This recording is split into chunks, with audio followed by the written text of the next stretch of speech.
Coucou chers auditeurs, c'est l'heure de renverser la table avec Alice Zeniter, une écrivaine qui s'amuse à dynamiter les vieux récits, ce qui peut être très marrant. Par exemple, vous connaissez le test de la lampe ? Est-ce qu'on peut remplacer le personnage féminin de cette histoire par une lampe sans que ça ne modifie l'histoire ? Et malheureusement, vous voyez, ça vous fait rire, moi aussi, ça me fait beaucoup rire, mais il se trouve que, assez souvent, la réponse est oui. On peut remplacer ce personnage féminin par une lampe et ça modifie pas du tout la structure narrative. Révolte, culture, joie de vivre. Renverser la table, un podcast de Victoire Tuaillon.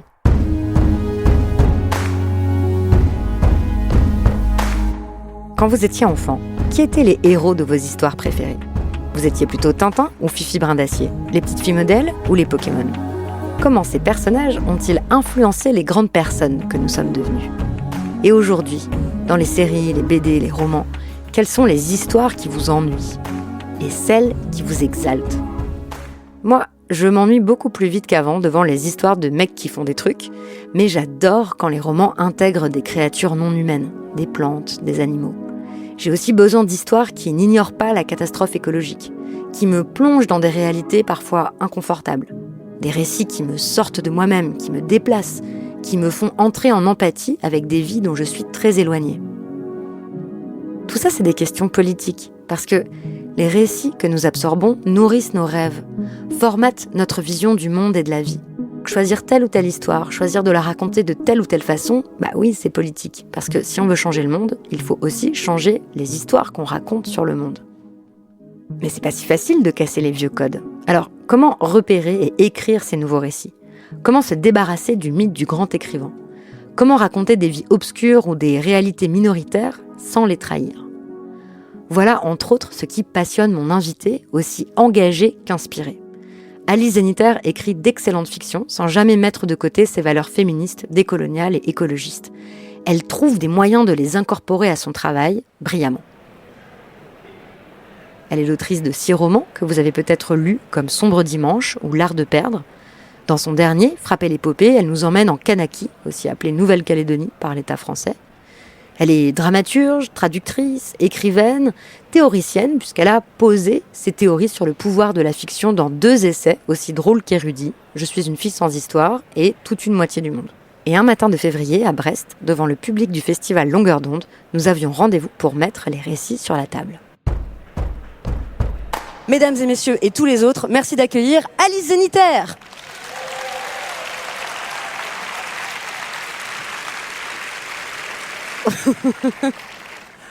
Merci, bonjour tout le monde. Merci pour ça. J'ai l'impression d'être une boxeuse. Mais carrément, mais c'est exactement ça. D'ailleurs, c'est ce qu'on va faire tout de suite. Je te propose qu'on annule cette conversation et qu'on boxe l'une contre l'autre. Non, pas tout. Salut Alice, ça va ?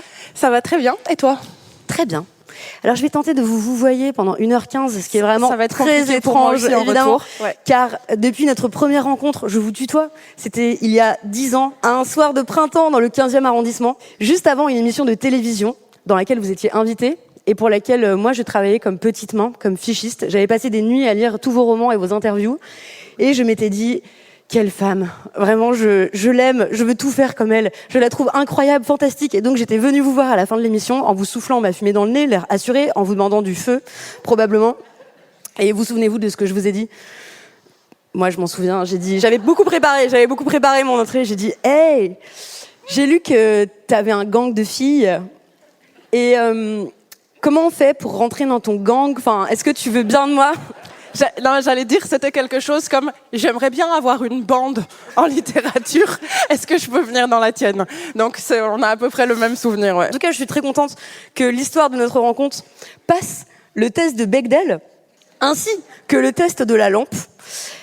Pour celles et ceux qui ne connaissent pas le test de Bechdel, vous venez de m'apprendre que on disait donc Bechdel et pas Bechdel. Est-ce que vous pouvez commencer par nous raconter à quoi servent ces tests, le test de Bechdel et le test de la lampe ? Pourquoi ils ont été très importants pour vous et pourquoi est-ce qu'ils continuent de l'être ? Alors, le test de Bechdel, qui vient de la BD de Alison Bechdel, L'essentiel des Gouines à suivre, c'est le fait d'appliquer à une œuvre d'art, qui peut être un film, un livre, les 3 questions suivantes. Est-ce qu'il y a 2 femmes dans cette œuvre, de femmes qui sont nommées à l'égal des hommes. Est-ce que ces femmes ont une scène où elles parlent ensemble et est-ce qu'elles parlent d'autre chose que d'un homme? Voilà, test simple. Le test de la lampe est encore plus redoutablement simple. C'est est-ce que on peut remplacer le personnage féminin de cette histoire par une lampe sans que ça ne modifie l'histoire? Et malheureusement, vous voyez, en fait, ça vous fait rire. Moi aussi, ça me fait beaucoup rire. Mais il se trouve que assez souvent, la réponse est oui. On peut remplacer ce personnage féminin par une lampe et ça modifie pas du tout la structure narrative. Ou par une lampe avec un post-it. Par exemple, une lampe qui donne une information cruciale au héros. Par exemple, le trésor est là-bas. Mais ou même alors pas. Parfois, la lampe fait juste que crier le nom du héros. Oui, aussi. Et clignoter. Comme ça, de ferveur. Et donc voilà, il y a des films qui peuvent devenir des choses comme ces deux frères qui veulent la même lampe. Et il y en a un qui la trouve en premier, donc il part avec, mais l'autre vient, il lui vole. Du coup, les deux frères sont très fâchés à cause de cette lampe. Et à la fin, la lampe est cassée, mais les deux frères, eux, se réconcilient. On se dit, ouais, ça marche, ça marche.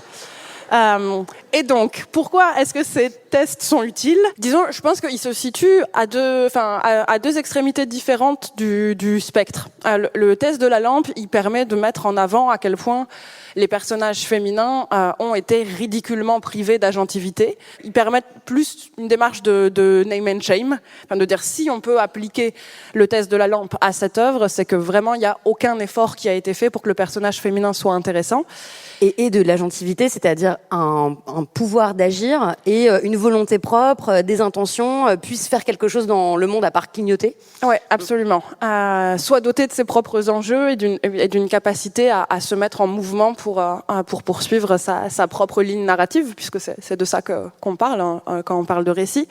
Et le test de Bechdel, c'est plus quelque chose que moi-même j'utilise parce qu'en fait, c'est assez facile de ne pas le passer. Enfin, finalement, dans mes premiers textes, je me suis aperçue qu'il y en avait certains qui ne passaient pas le test de Bechdel, au sens où les personnages féminins, en fait, se croisent pas.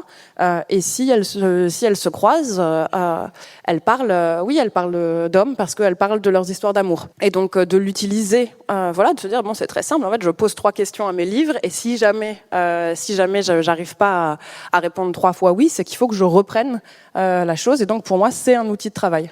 Je sais que nous constatons que parfois nos conversations ne passent pas le test de Bechdel, hélas, et ni nos journaux intimes d'ailleurs.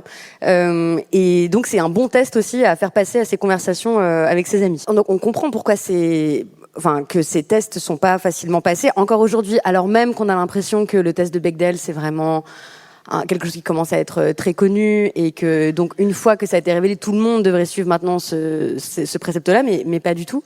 C'est compliqué aussi parce qu'il y a pas beaucoup de personnages féminins. Enfin, il y a pas longtemps, je regardais le Pont des Espions de Spielberg, qui est un film que j'aime beaucoup, et en fait, il y a une femme par pays dans ce film. C'est marrant. Enfin, il y a beaucoup fait quoi. Il y a beaucoup d'hommes, voilà. Il y a beaucoup d'hommes par pays, mais apparemment il y a une Allemande, une Française, une Américaine, et donc évidemment c'est très compliqué de passer le test de Bechdel, car comment pourraient-elles se parler? Elles sont dans des espaces géographiques très différents. Elles ne parlent pas la même langue. C'est vrai que ça va être difficile. Pourquoi c'est tellement important? Parce que d'aucuns pourraient dire mais on s'en fiche, ça ne sert à rien. Pourquoi c'est tellement important? Pourquoi c'était vital pour vous, pour moi, pour tant d'autres, de lire des fictions qui soient pas des histoires de mecs qui font des trucs? Mais je comprends aussi qu'on trouve qu'on se prend la tête pour pas grand-chose, quoi, que c'est pas grave, que en fait on peut continuer à raconter les histoires comme on a toujours fait. Elles sont géniales ces histoires, elles marchent très bien. On adore les histoires d'espions et de James Bond. Donc pourquoi se prendre la tête comme ça en essayant de créer des fictions autres? Là, la question est vaste.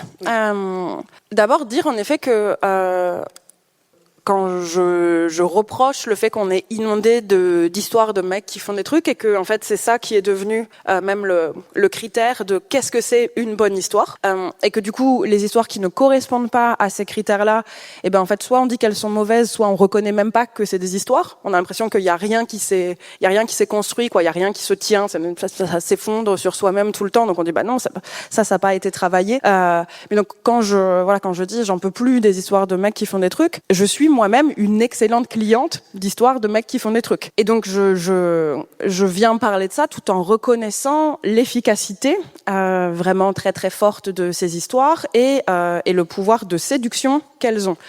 C'est pour ça que dans les théoriciennes et praticiennes de la littérature que j'ai rencontrées, une de celles qui me parle le plus, c'est Ursula K. Le Guin. Elle est la première à dire que les histoires de chasseurs, en fait, marchent mieux que les histoires de cueilleurs. Mais je crois qu'on va revenir sur ce thème. On va détailler ça. Ouais.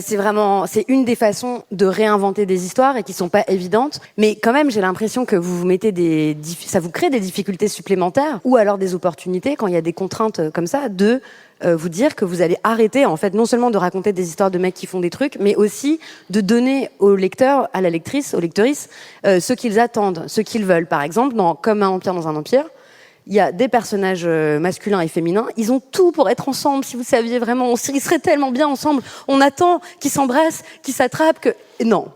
Et vous le faites pas. Et vous savez que vous nous frustrez en le faisant pas. Mais c'est un choix que vous faites. Vous décidez qu'il y aura pas de fin, ou plutôt qu'il y aura des fins non finissantes, quoi. Comme dans la vie, en fait. Que vous décidez de casser en fait un certain nombre de conventions narratives.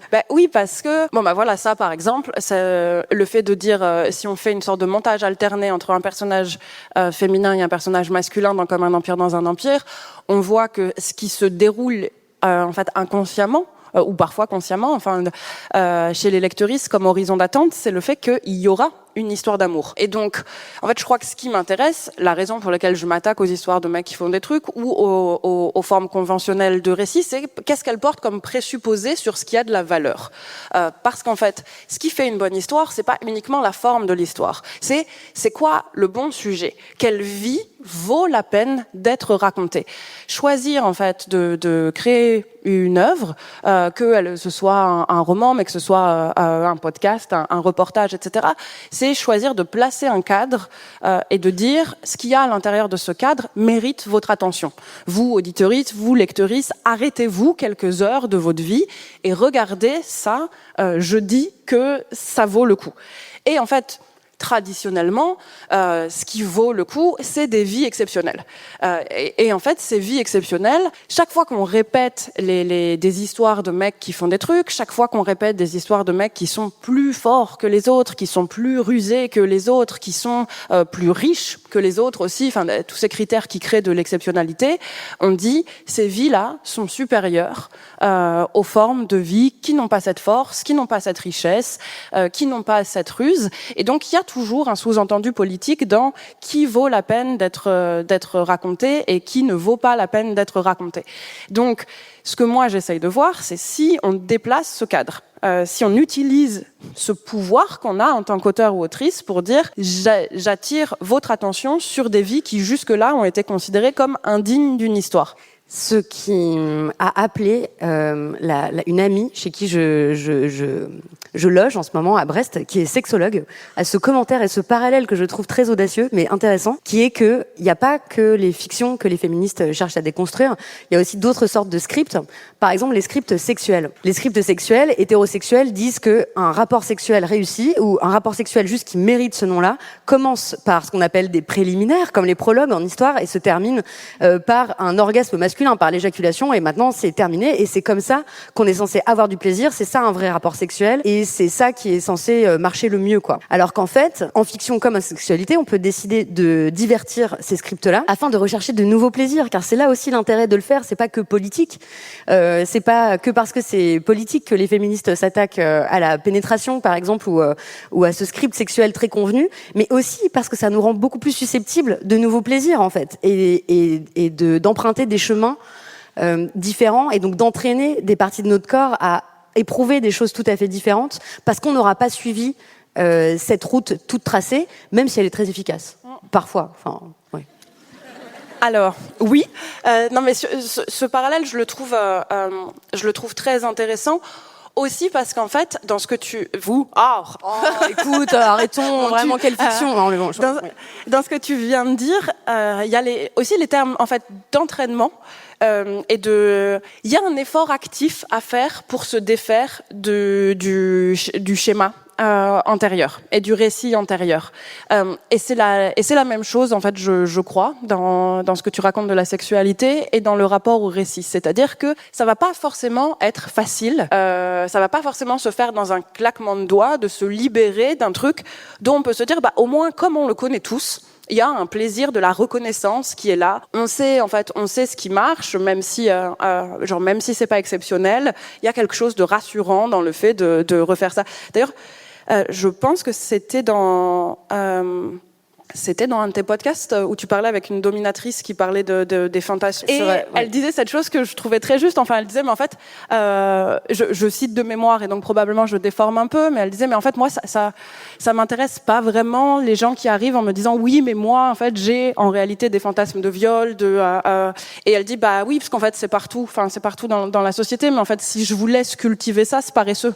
La question c'est comment on sort de cette paresse pour voir ce qui est possible de développer d'autres. Et j'ai un peu ça depuis quelques années en fait dans mes livres de dire oui en fait vous voyez dans Comme un empire dans un empire il pourrait se passer en effet une histoire d'amour entre elle et Antoine, mais de une ce serait paresseux. Puisque c'est une route qu'on connaît tous un homme, une femme à peu près du même âge dans une même ville, ils commencent, ils se connaissent pas, mais les récits alternés nous disent bientôt ils vont se croiser et on sait exactement où ça va. Donc qu'est-ce qu'on peut inventer d'autre? Et je reviens du coup aussi à cette question de qu'est-ce qui a de la valeur et qu'est-ce qui vaut la peine d'être raconté. Quand on se dit si j'ai un jeune homme et une jeune femme dans Paris aujourd'hui et que tout ce qu'on attend c'est une histoire d'amour, on se dit aussi leurs existences ne valent pas la peine d'être racontées en dehors du couple. Et ça, sur les personnages féminins, c'est quand même quelque chose qui pèse très très lourd depuis très longtemps. Et quand moi j'ai découvert Toni Morrison, c'est un des trucs dont elle parlait en disant que dans les années 70, quand elle a écrit Soula, elle a décidé d'inverser cette chose-là, c'est-à-dire de dire que ce qu'elle mettait au cœur du roman, c'était l'amitié entre deux femmes et que les hommes dans leur vie étaient pas non plus des dommages collatéraux mais des accessoires, des personnages secondaires, des contingences. Oui, et donc et de dire voilà en fait si on dit c'est ça l'unité, c'est ça la relation qui est le cœur du récit, et les relations amoureuses ou maritales finalement sont pas au centre de ça. Ça a l'air de pas grand-chose, et elle dit ça a l'air de pas grand-chose parce que les magazines féminins ont commencé à nous éduquer à ça. Toni Morrison rend hommage à Miss, je crois. Et donc elle dit ça a l'air de pas grand-chose, et d'un autre côté, c'est une sorte de décentrement révolutionnaire, puisque toutes les histoires qu'on avait lues nous disaient en fait la seule relation qui vaille et qui soit importante, c'est celle-là. Et c'est une attente de la seule relation valable, et du coup les autres relations sont des relations d'attente, sont des sortes de pis-aller, sont des salles d'attente de la grande relation amoureuse hétérosexuelle qui va changer la vie d'une femme. Amen. Vraiment, je suis d'accord avec ça. Et en outil sur comment écrire des choses différentes, tu parlais d'Ursula Le Guin tout à l'heure. Donc c'est cette grande écrivaine de science-fiction prolifique. Elle a écrit, j'ai perdu le compte, mais enfin j'ai commencé sur Wikipédia à compter, j'ai perdu parce que il y en a plus de 40. Aussi des poèmes et des essais, etc. Notamment un essai qui s'appelle La théorie de la fiction panier, qu'elle a publié en 86, que tu cites dans ce livre, Je suis une fille sans histoire, qui est aussi un seul en scène, très drôle, où tu convoques Aristote et d'autres experts de la narratologie au milieu de montagnes de papier froissé, si je me souviens bien de la mise en scène.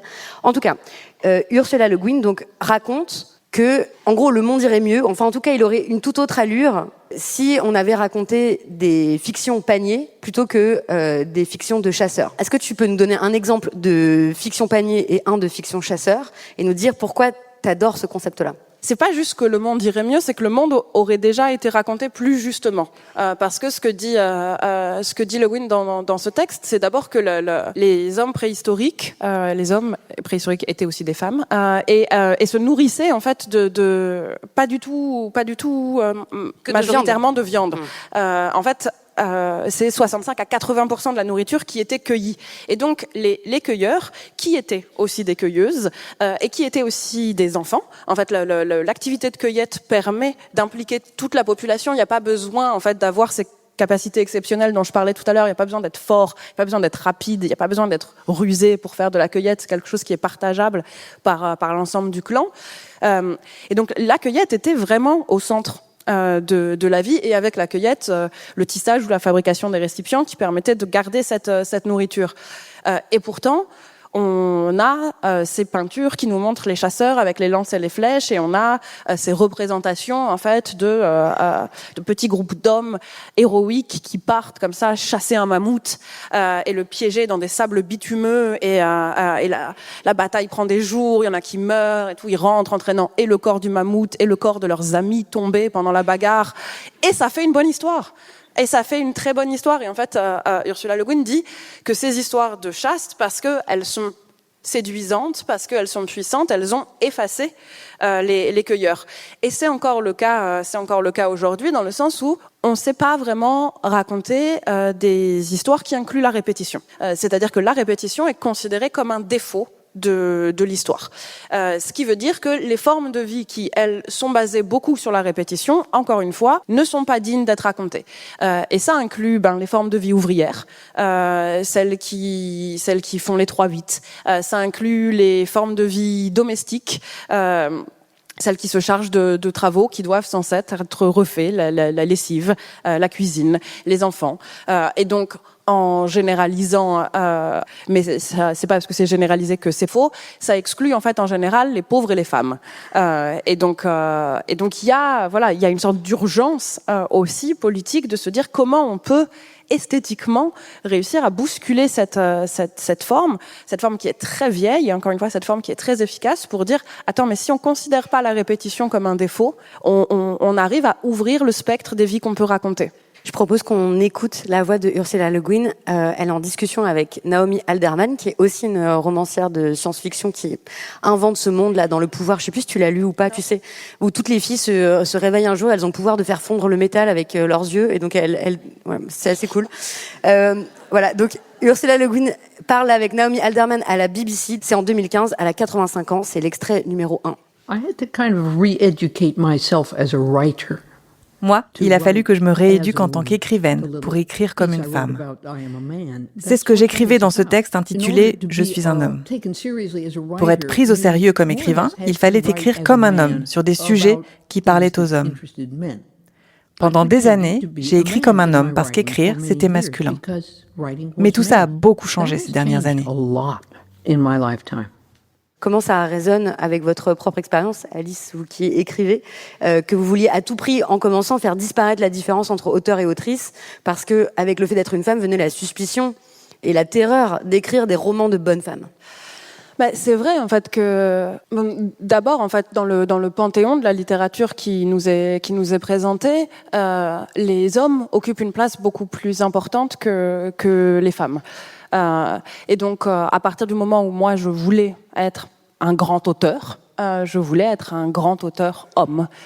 Et donc, il fallait camoufler un peu le fait que j'avais pas tout à fait les attributs, notamment la barbe de Victor Hugo et de Hemingway, que j'avais un peu en photo autour de mon bureau quand je commençais à écrire. Et que tu ne cassais pas tes crayons en écrivant. Alors, parce que Hemingway cassait beaucoup de crayons en écrivant. Vous savez, c'était tellement puissant sa façon d'écrire que une bonne journée il cassait 7 crayons. C'est une anecdote qui est racontée mais ça, pardon, mais Julia Carnino. J'adore cette histoire. Julia Carnino a fait un ouvrage qui est tiré de sa thèse, qui s'appelle Le chaos ne produit pas de chef-d'œuvre, et dans lequel elle parle de la parade virile qui est déployée en fait par les écrivains américains hommes principalement. Et au début du XXe siècle, qui est l'époque qu'elle étudie, et où elle dit en fait, il y a en permanence dans les entretiens une sorte de surenchère pour montrer que homme de lettres, c'est surtout homme. Parce que lettres, du coup, c'est un peu, enfin, ils ont peur que ça abaisse leur virilité. Et donc, c'est des mecs qui répondent à des questions sur la littérature tout en disant et quand j'étais à la guerre, un éclat de bombe dans ma cuisse, on dit oui, d'accord. Et qu'interrompent les entretiens en disant mais vous voulez pas qu'on aille se battre dehors, ou une partie de tennis ou un match de boxe. Enfin, il y a une sorte de surenchère comme ça de la virilité qui est complètement dingue, et que Hemingway donc a réussi lui à intégrer à l'acte même d'écrire en disant une bonne journée, c'est une journée où j'use 7 crayons par jour, comme si vraiment l'écriture était comme ça un acte de force. Et moi, ça me donne un peu ce fou rire-là, parce que du coup, je suis obligée d'imaginer qu'en fait, Hemingway colorie des trucs pendant toute la journée pour pouvoir montrer ses crayons tout petits à la fin en disant « Bonne journée de travail, très très bonne journée de travail ». Ce que tu ne fais pas, donc, mais est-ce que tu... mais tu gardes quand même, on l'entend, de l'affection, de l'admiration, de l'estime évidemment pour toutes ces œuvres. Il n'est pas du tout question de les jeter à la poubelle, juste de faire autre chose. C'est ce que tu as fait d'ailleurs récemment avec un de tes romans préférés qui est Martin Eden de Jack London, qui est un livre de 1910, un roman qui est super important pour toi aussi parce que ça raconte l'histoire d'un homme pauvre, un ouvrier qui, parce qu'il a sauvé un bourgeois de la noyade, accède à son monde. Pas de la noyade, dans une bagarre. En fait, truc, c'est un marin. Et il a sauvé un bourgeois d'une bataille de rue, d'une rixe. Et du coup, rentre dans ce monde de la bourgeoisie, essaye d'écrire, y arrive, etc. Et bon, t'adores ce roman, mais quand même, la misogynie de Jack London était un petit problème pour toi. Et donc, tu as décidé de la réécrire, tout simplement. Comme tu le faisais à 8 ans en réécrivant Les Trois Mousquetaires, parce que pareil, ça te plaisait pas comment les personnages féminins étaient traités. Et donc, tu l'as réécrit en faisant de Martin Eden, une femme noire, pauvre, lesbienne, qui veut écrire à tout prix. Elle est pas lesbienne. Ah bon ? Eh non. Mais attends, mais j'ai rien compris à la pièce alors. Enfin, si, mais... Être lesbienne, c'est une sexualité minoritaire dans une société hétérosexuelle. À partir du moment où, en fait, je crée un monde dans lequel il y a que des femmes, Eden, elle est juste amoureuse, ou alors tout le monde est lesbienne. Mais encore une fois, si tout le monde est lesbienne, plus personne n'est lesbienne. C'est juste, il y a que des femmes, donc en fait, les femmes sont amoureuses d'autres femmes. Okay. Oui, c'est vrai. Non, c'est vrai, t'as raison. Exactement. Donc, t'as fait de toutes les femmes, tous les personnages des femmes. Et c'était aussi une façon, tu l'expliques à un moment en t'inspirant de Céline Sciamma, qui elle aussi décide de sortir tous les personnages masculins de ses films.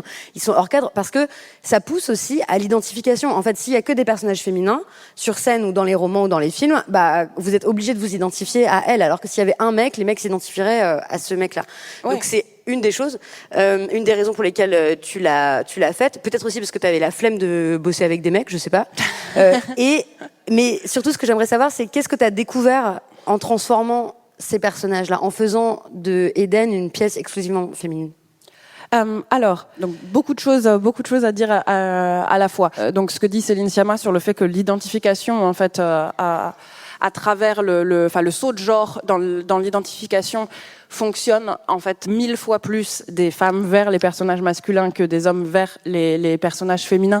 C'est aussi une réponse à pourquoi c'est important d'arrêter de raconter des histoires de mecs qui font des trucs, parce que en fait, à force de raconter des histoires de mecs qui font des trucs, on a une inégalité qui peut vous paraître la moindre, des injustices qui existent dans ce monde, mais en fait moi, elle m'atteint beaucoup, qui est que les femmes passent leur temps à s'identifier à l'autre genre sans aucun problème, et on leur dit non mais de toute façon ceci est universel, donc ressentez les trépidations de ce héros masculin chez Balzac, vibrer avec ce héros bourgeois ou ces personnes blanches. Il y a des romans, il y a que des personnes blanches partout. Et à l'inverse, en fait, c'est pas possible.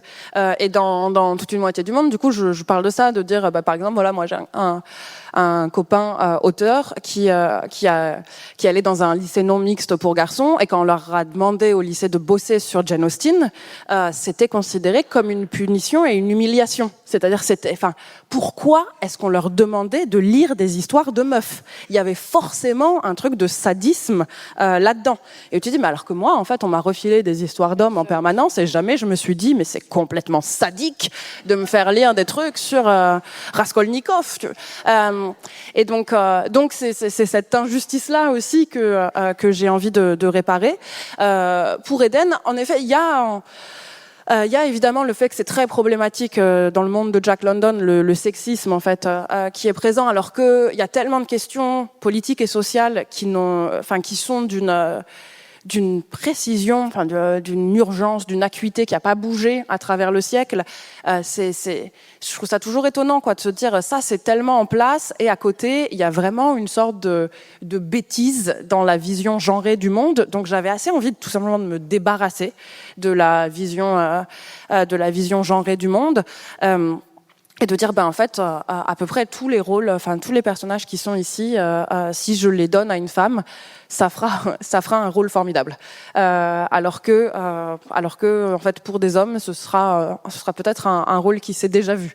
Il y a ça aussi, en fait, de se dire, la panoplie ou le panel de personnages masculins qu'on a à travers des siècles de littérature, il est beaucoup, beaucoup plus large pour les hommes que pour les femmes. Donc, il y a encore des choses où, aujourd'hui, on se dit, et je le vois avec mes comédiennes qui disent, j'ai jamais joué ça.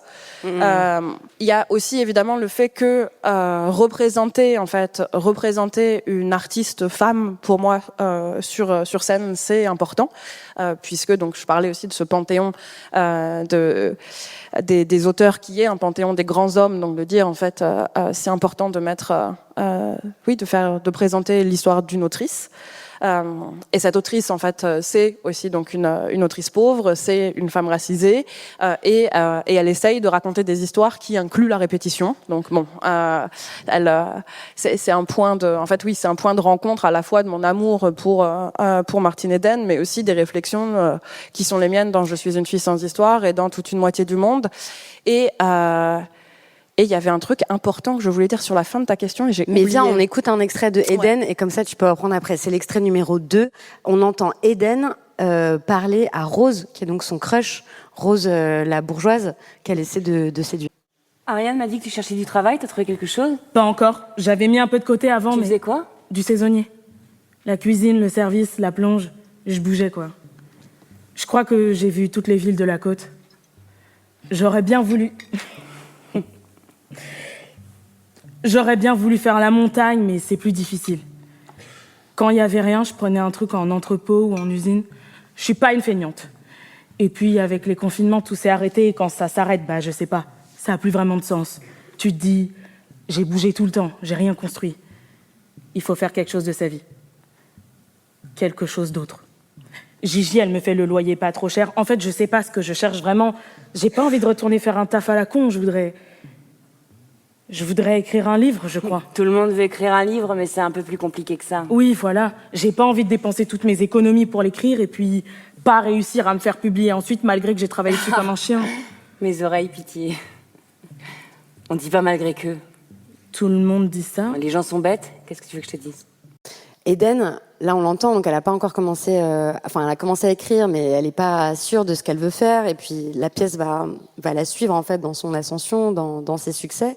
Et tu lui fais porter, tu l'as dit, beaucoup de tes propres interrogations, notamment sur la légitimité de t'emparer de certains sujets, la légitimité de raconter aussi ces histoires de vie répétitives que toi, forcément, tu ne vis pas forcément, de raconter des histoires comme là, dans ce que tu fais dans Frapper l'épopée, d'endroits où avec lesquels a priori tu n'avais pas de lien. Et d'ailleurs, il y a un des personnages dans Eden qui lui reproche, qui lui dit mais tu te prends pour qui en fait de voler nos vies comme ça, de les raconter ensuite. Et toi, c'est une question qui te travaille énormément, la question de la légitimité, de la question éthique en fait et morale. Est-ce qu'on a le droit? Est-ce que c'est voler des vies que de les raconter en fiction? Et donc face à ça, on pourrait se dire une façon de répondre, ce serait de faire que du réel. Et toi, c'est pas ça que tu as choisi. Tu dis que la fiction, justement, c'est aussi une bonne façon de pas voler les vies. Ouais, absolument. Je me suis rappelé pendant l'extrait ce que je voulais dire sur la fin de ta question sur Eden, qui était moderniser, déplacer l'histoire de Jack London du début du XXe à aujourd'hui. C'est pas uniquement pour se débarrasser du sexisme inhérent à son époque. C'est aussi parce que c'est important, je pense, de raconter une histoire de lutte des classes qui se fasse pas en redingote et en calèche. C'est de pouvoir redire aujourd'hui les questions qui sont posées, elles sont encore valables. À savoir, Eden qui bosse dans la blanchisserie d'un abattoir, elle dit à propos de Rose, est-ce qu'une personne qui joue du violon peut aimer une personne qui lave le sang de porc sur des vêtements? Et ces questions-là, elles sont encore actuelles, comme le mouvement social qui secoue la blanchisserie de l'abattoir. Oui, ça appartient pas à un petit folklore du passé avec les marins, les ouvriers, le début des premiers syndicats à San Francisco comme chez London. Il fallait le faire et du coup, pour le coup, avoir d'avoir aussi 5 femmes sur un plateau qui ne peuvent pas parler d'hommes parce qu'il n'y en a pas dans cet univers fictif, et donc qui parlent de lutte des classes et de littérature. C'est une sorte de rattrapage du test de Bechdel. Si on peut emmagasiner des points Bechdel, pour toutes les... pour repayer les dettes anciennes, c'est ce que j'ai fait.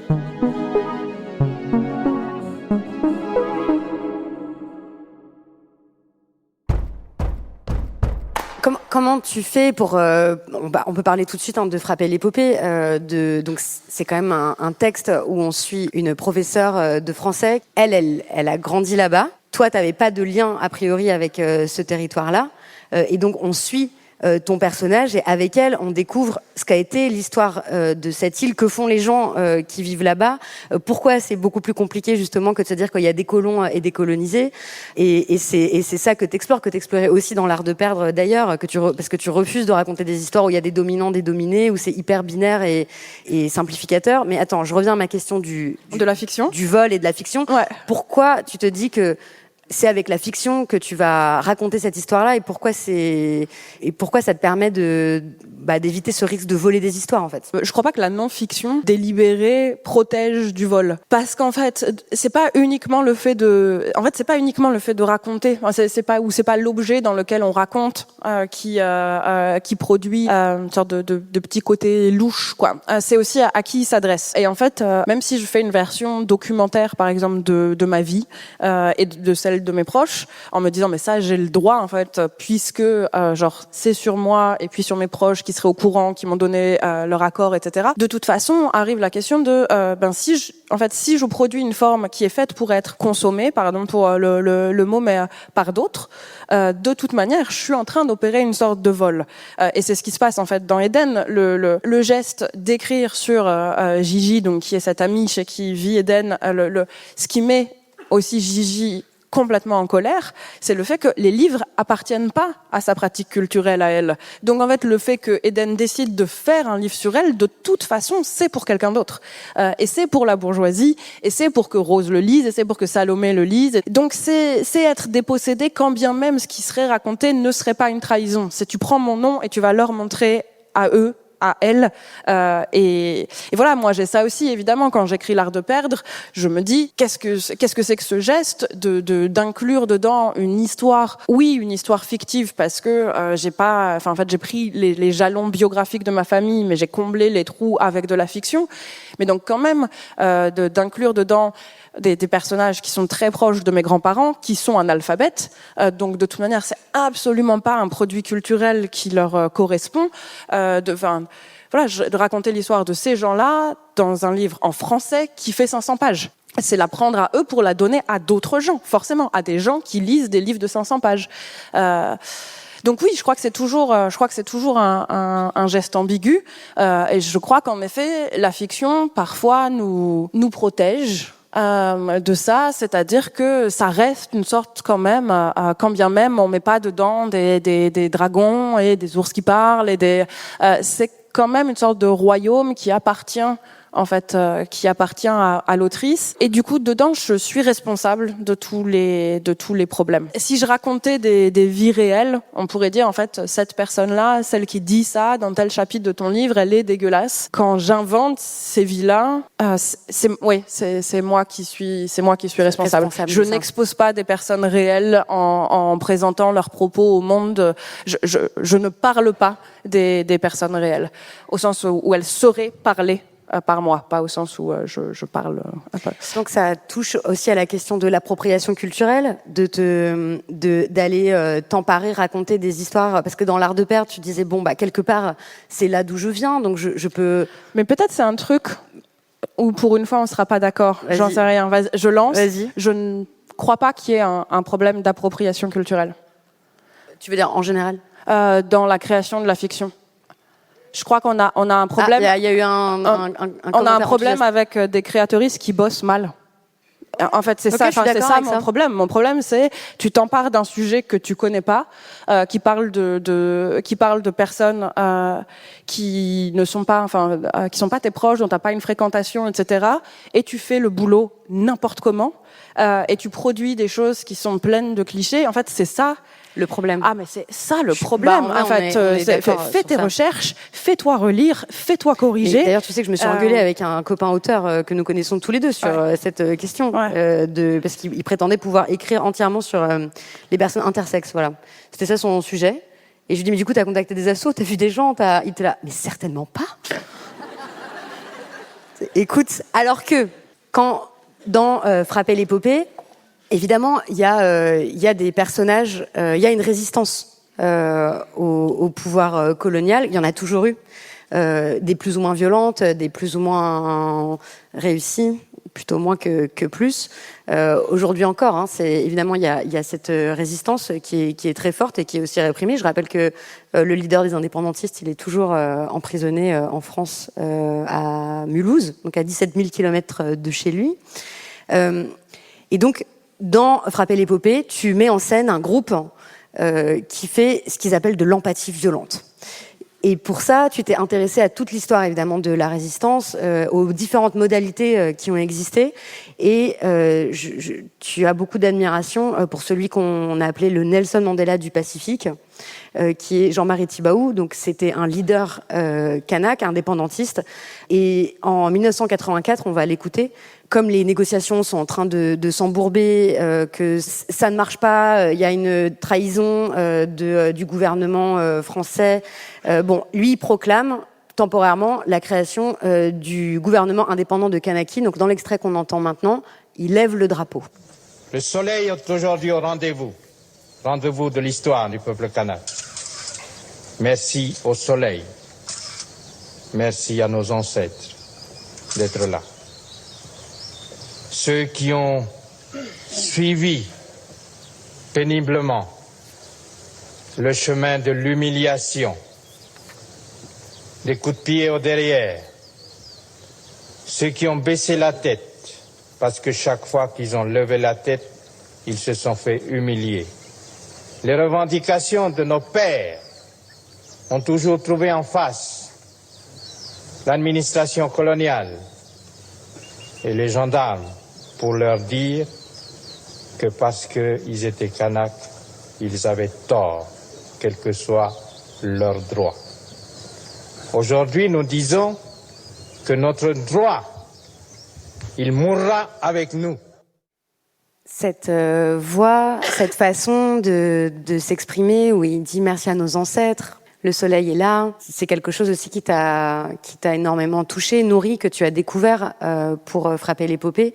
Ça correspond aussi à une façon de voir dans la culture kanak. Est-ce que tu veux bien nous en parler et nous dire comment tu l'as transformé dans ce roman ? C'est très en lien avec la question de l'appropriation culturelle aussi, puisque moi, quand je commence à écrire Frapper l'épopée, mon problème, c'est pas tant un problème d'appropriation culturelle, c'est un problème d'écrire sur une culture qui n'est absolument pas la mienne, et plus je travaille dessus, plus je réalise que elle m'est complètement étrangère. Et donc, évidemment, on se pose la question de est-ce que je peux créer des personnages, sachant que je suis pas sûre de comprendre le rapport kanak au temps, à l'espace, à l'histoire, aux ancêtres.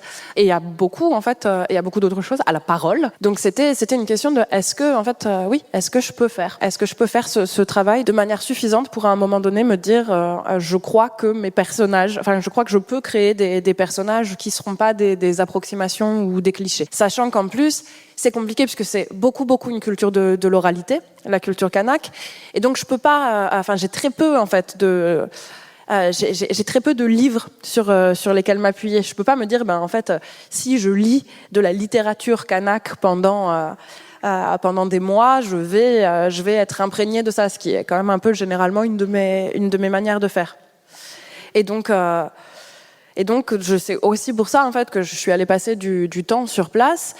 Et c'est vrai que, en étant là-bas, la chose qui m'a le plus marquée et qui nécessitait, du coup, que je change ma manière de raconter les histoires, je me suis dit, c'est pas juste quelle est la psyché des personnages, c'est comment j'intègre à l'histoire ces concepts qui sont pas les miens. Mais donc, c'est une perception du temps qui est à la fois, en fait, un temps qui est très long et qui est très cyclique, et qui fait que, donc oui, en effet, on vit avec les ancêtres, et on vit avec la mémoire des clans. La mémoire des clans, elle est transmise d'une génération à l'autre, et en fait, les gens que je rencontre aujourd'hui peuvent me raconter comme si c'était arrivé au présent, ce que leurs ancêtres ont fait au moment de la révolte contre la conscription en 1917, au moment de la grande révolte kanak de 1878, et ils racontent ces événements-là au présent. Donc il y a un continuum, et qui est aussi un continuum en fait entre le temps et l'espace, au sens où il n'y a pas de séparation, il n'y a pas de cassure pour les Kanaks entre ces choses-là, et donc du coup l'histoire d'un clan, elle se raconte dans le territoire, dans le paysage où elle a eu lieu, et les choses sont ensemble, c'est-à-dire ce rocher, il est en 1917. Ce pin colonnaire, il a été planté au moment de telle alliance entre les clans, et donc il est un espace, mais il est aussi un temps, et il est une histoire. Et donc, en fait, c'est amusant à quel point ça change vite. J'aurais jamais pensé ça. Enfin, moi, je suis quelqu'un qui croit pas du tout aux fantômes. J'ai jamais eu d'élan religieux, quel qu'il soit. Et donc, au début, évidemment, les rapports avec les ancêtres et les esprits, je me disais, bon, bah, c'est vraiment, c'est leur affaire. Et ça n'est pas du tout la mienne. Et en fait, assez rapidement, quand c'est considéré comme acquis, donné pour tout le monde, que on est avec les ancêtres, qu'on entend le souffle des ancêtres et que tout le monde en parle comme ça dans la conversation quotidienne, on finit aussi par... je me dis, j'ai bougé très très vite. En fait, je finis aussi, moi, par trouver que ces endroits, ils sont chargés d'une puissance. Je finis par trouver normal quand on me dit, donc t'es allé là-bas, à cet endroit où ont été déportés les bagnards algériens, qui ne sont donc pas des colons, mais qui sont les ancêtres de Tass. Et donc, est-ce que quand t'étais là-bas, tu les as entendus? Et que je réponde, ouais. Elle me dit, donc c'est une pratique. Si c'est une pratique que j'ai pu acquérir en 2 mois, du coup, je peux l'intégrer dans ma narration. On a presque plus de temps, mais il y a deux choses qui me tiennent vraiment à cœur, c'est la façon dont tu as eu, au fur et à mesure de tes romans, d'intégrer des personnages qui étaient non humains, donc d'intégrer la faune et la flore, d'intégrer du vivant. Dans ton roman Sombre Dimanche, il y a 2 pauvres chats de gouttière dans les rues de Budapest, et puis là, dans Frapper l'épopée, il y a des pages magnifiques sur des oiseaux, sur des plantes, sur toutes sortes de créatures, et tu dis que dans toute une moitié du monde qu'il manque à la littérature toute la moitié du monde, donc des femmes et des pauvres, mais il manque aussi les milliards de créatures qui nous entourent et sans lesquelles on ne pourrait pas vivre. Les bactéries, les baleines, les orties, les moucherons, etc. Comment tu intègres cette présence-là? Quelles questions tu te poses sans que ça paraisse trop appuyé ou trop artificiel? Dans Frapper l'épopée, c'est facile, parce que la faune et la flore aussi, elle est bouleversée par le processus de colonisation. Et ça, c'est quelque chose auquel on ne pense pas forcément. Mais en fait, les Européens, quand ils arrivent avec leurs plantes, leurs bêtes, parce que ils en ont besoin, ou en tout cas, ils en ont envie. Ils ne veulent pas s'adapter aux manières de faire dans le Pacifique. Donc, notamment, ils amènent le bétail à cornes et à sabots, qui est quelque chose qui est hyper dangereux pour les plantations. Et ça vient complètement bouleverser la manière kanak de planter, et qui est en fait une plantation sans barrière, sans parcelles et sans barrière. Ça, c'était possible pour eux d'avoir cette manière de planter, parce qu'il n'y avait pas ces bêtes à cornes. C'est la même chose, il y avait pas de chiens. Donc en fait, il y avait tout un tas d'espèces d'oiseaux, dont le kagou, qui est l'emblème national, qui sont des oiseaux qui avaient arrêté de voler, puisqu'il n'y avait pas de gros prédateurs pour eux. Et donc en fait, à partir du moment où on ramène des gros prédateurs, et donc les chiens de garde, parce qu'on a aussi ramené les barrières, parce qu'on a aussi on modifie complètement tout ça. Et du coup, c'est possible en fait de dater les choses sur l'archipel. Il y a une végétation endémique dont on sait qu'elle est là depuis des milliers d'années, et en fait il y a des arbres, des arbustes et des animaux dont on connaît la date d'entrée sur le territoire, et où se pose la question du coup pour ces arbres, pour ces oiseaux. En fait, elles sont considérées comme des espèces invasives, Et le conservatoire naturel essaye de s'en débarrasser. Donc concrètement, on a le droit de tirer à vue sur le bulbul, qui est un oiseau d'Asie du Sud-Est qui s'est reproduit et qui est en fait très agressif envers les autres espèces. Il y a des types de lianes aussi qu'on est censé brûler au chalumeau si on tombe dessus, parce qu'en fait, donc ça attaque les espèces endémiques. Et donc ça, c'est un discours qu'on peut avoir de manière hyper transparente et brutale dans le cas de la faune et la flore, mais on peut pas l'avoir dans le cas des humains. Si vous êtes capable de dire que quand même, en fait, il y a une espèce étrangère qui est arrivée, qui s'est reproduite, qui a pris toute la place, et que ce serait bien quand même d'empêcher qu'elle asphyxie les espèces endémiques, et si vous pouvez faire ça pour une liane avec des jolies fleurs en grappe, est-ce qu'on peut reposer la question de la colonisation humaine de l'archipel ? Mais pas du tout. Pas du tout. Les deux discours vivent côte à côte et ne se rencontrent pas.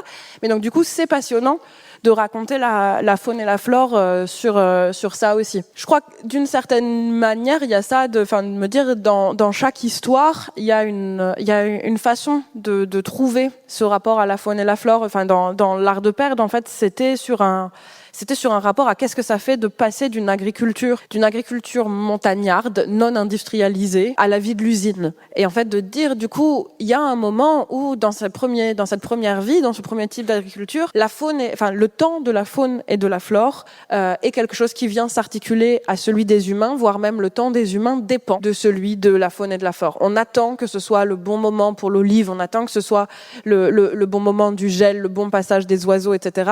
Et puis, tout à coup, une fois qu'on est passé de l'autre côté en France et qu'on travaille dans une usine de métal, il n'y a plus de temps des plantes, il n'y a plus de temps des animaux, il y a le temps divisé en 24 heures et c'est toujours l'embauche à 7 heures et c'est toujours la débauche à telle heure et quelles que soient les saisons et quoi que fassent les arbres et tant pis si tu as vu un oiseau voyageur, c'est toujours les mêmes 3-8. Et ça, je trouvais que c'était une manière de raconter aussi la trajectoire migratoire et le changement de vie qui pouvait intégrer les questions de faune et de flore.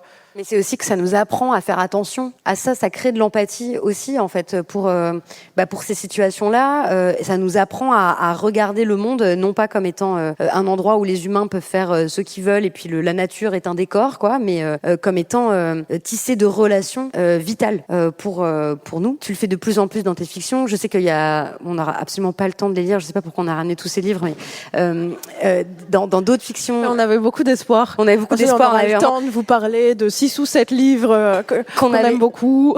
Mais qui le font, par exemple, dans Après le monde de Antoinette Richner, où elle raconte l'effondrement et où à la fois ce sont que des personnages féminins qui parlent puisque ce sont 2 bardesses, comme des bardes au féminin qui racontent tout ce qui s'est passé depuis la fin du monde, qui a eu lieu en 2023 dans le livre, mais où il y a aussi cette grande place qui est donnée aux créatures non humaines, aux créatures vivantes non humaines, ou dans Le déluge de Stéphane Marclay, qui lui aussi raconte la fin du monde qui commence maintenant à peu près jusqu'en 2050 et donc sur un temps très long, en multipliant les points de vue, en créant des relations entre des mondes qui a priori ne se parlaient pas. Et si on a encore 1 minute, c'est ça que j'aimerais te demander, c'est ta réflexion sur la façon dont la catastrophe climatique qu'on est en train de vivre change notre rapport au temps et donc est en train de changer aussi la façon dont on peut raconter les histoires. Est-ce que tu vas en faire ? Ça, c'est hyper compliqué. Parce qu'on était habitués à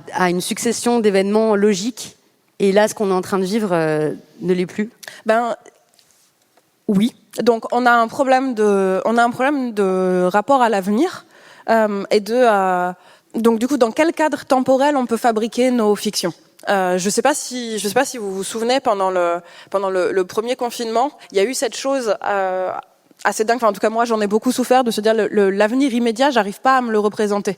Je peux pas savoir, en fait, si dans 2 semaines, je serai capable d'être dehors et avec des copains et si je peux donner rendez-vous à quelqu'un et si cette résidence de travail dans un théâtre que j'avais prévu, elle aura lieu. Et enfin, du coup, même à 3 jours, quoi, j'ai aucune visibilité. Et on a un peu ça avec la catastrophe climatique, en fait, de se dire on ne sait pas quelle est notre échéance de temps. Donc si je décide aujourd'hui de raconter, de prendre un truc qui a rien à voir en fait avec la catastrophe climatique, je me dis tiens, je vais raconter une histoire d'amour qui commencerait aujourd'hui à longueur d'onde à Brest. 2 personnes se rencontrent et elles vont se rater et se retrouver pendant 15 ans.